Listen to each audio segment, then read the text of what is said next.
Who is speaking to us? ఎవరు మాట్లాడుతున్నారు మనతో? It is the Holy Spirit speaks to us according to Mark's Gospel chapter 13 verse 11. Mark సువార్త 13వ అధ్యాయము 11వ వచనం ప్రకారము పరిశుద్ధాత్మ దేవుడు మనతో మాట్లాడతాడు. Yeah, he is speaking to us.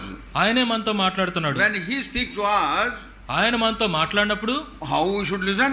ఏ విధంగా వినాలి మనం? With rapt attention. Rapt attention means with attentive ears.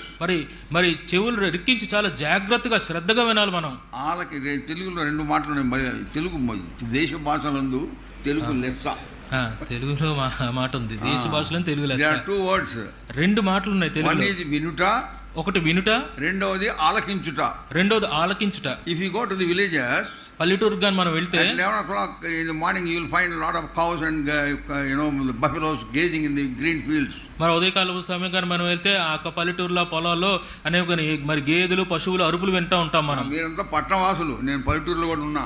మీరు పట్టణవాసులు, నేను పల్లెటూరులో ఉన్నవాడిని. చూసారా లేదో నాకు తెలియదు. మీరు చూసారో నాకైతే తెలియదు. So as they are gazing the grass, మరి ఆ పశువులు ఆ గడ్డి మేస్తూ when there is some sound somewhere, ఎక్కడన్నా కానీ ఏమైనా శబ్దంగానే వాటికి వినపడితే I have always seen they tilt their ears towards that side direction.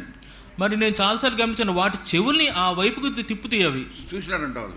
చూసారంటే ఎక్కడెవరు? అర్థమైందా? అర్థమైంది కండి. That is called attentive ears.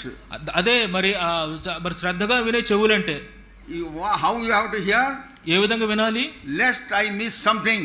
ఒకవేళ శ్రద్ధగా వినకపోతే నేను ఏమైనా కోల్పోతానేమో అన్నట్టుగా వినాలి. అలాగా అన్నట్టుగా వినాలి. Then God will speak to us. అప్పుడు దేవుడు మనతో మాట్లాడేవాడు. Not only you should tremble at his word, ఆయన వాక్యం దగ్గర వణకటం మాత్రమే కాదు, you should also tremble at his presence. ఆయన యొక్క సన్నిధిలో కూడా మనం వణకాలి.